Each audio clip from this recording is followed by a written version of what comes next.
So today I want to talk about the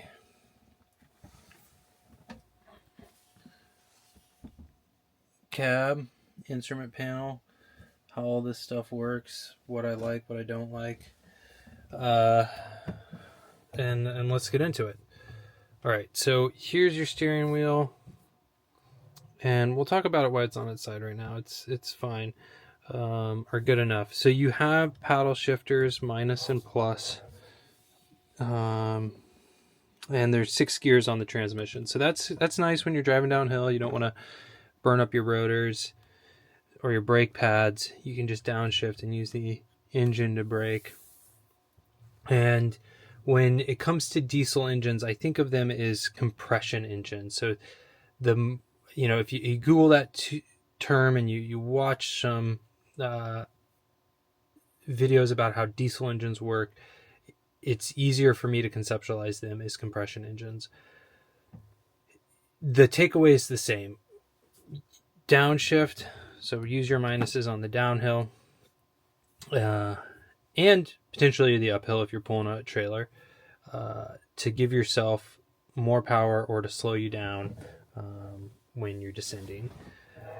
These buttons here also bring you, give you your adaptive cruise control. There's like a LiDAR system, camera up here, and bring in the menu system for the vehicle, which will show you the oil level, tire pressure, the exhaust particle filter percentage, the DEF level, all the things you need to know. And that stuff's important to look at basically every time you're doing a long drive. So I always check that.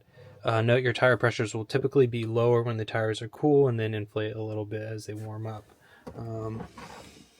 There's the push to start ignition, and there is no glow plug sequence for this vehicle. It just starts. So I suspect that when it gets to this like boot screen that it detects you're in the vehicle through sensors and just starts warming the glow plugs.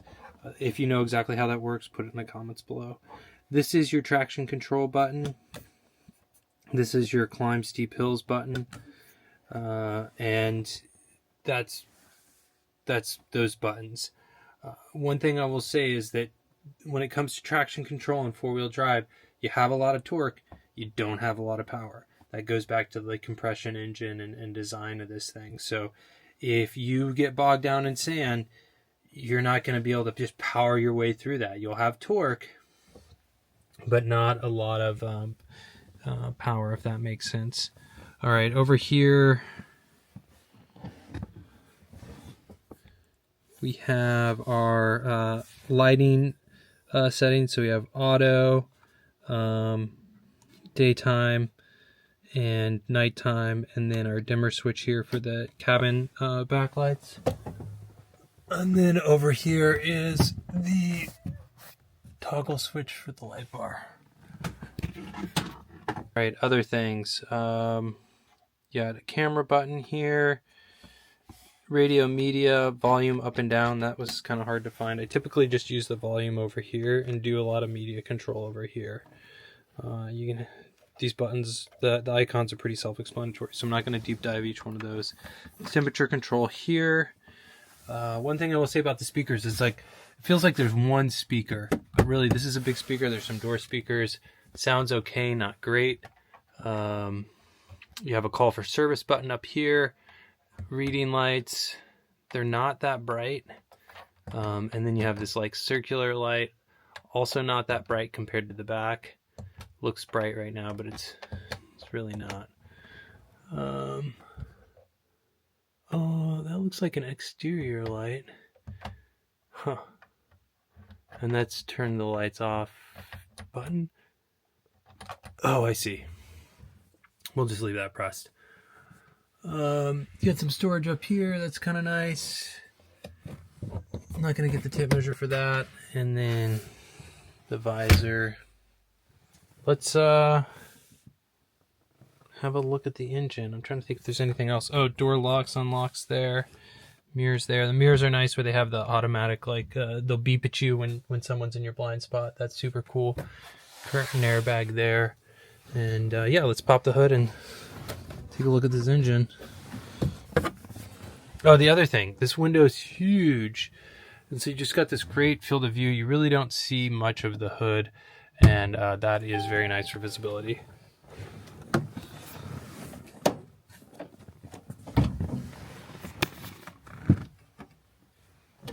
That's where you fill the diesel. Another shot of that. Batteries under here. Oh, fuses, sorry. But the battery is under there too. You just that's the fuse box. There's a look at those pedals. Pretty good length. And then there's that icon. Clean up the hood assembly. One thing I noticed is there's no strut that like lifts it up for you. It's pretty heavy. You gotta notch this thing from here to here.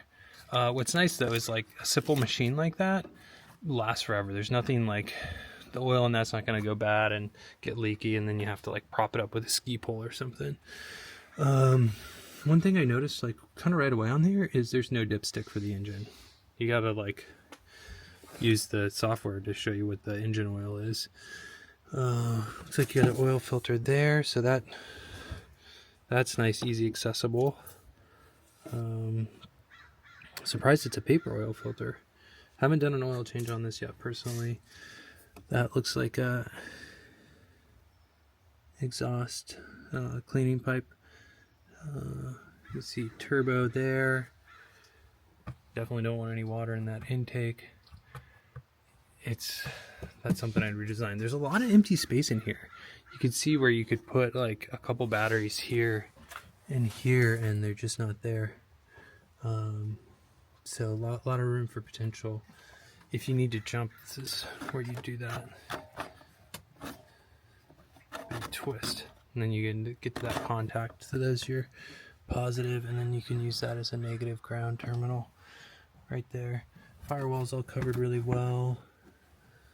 Power steering fluid. Washer fluid, I'm going to top that off.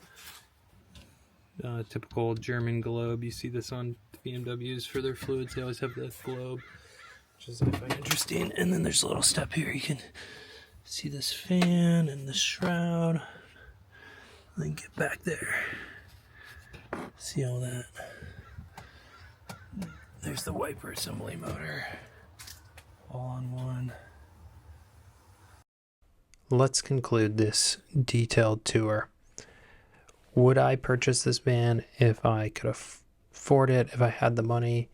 Yes, I would purchase it. I'd buy it from this builder, and I would recommend anybody who can do that and has the time to travel in it to do it, because there's so many beautiful places to see from your van and living on the road, especially in the United States in the desert Southwest. Additionally, a big part of van life is taking what you got and making it better for your lifestyle. In any case, that's all I got for you today. Thanks for watching. We'll see you around.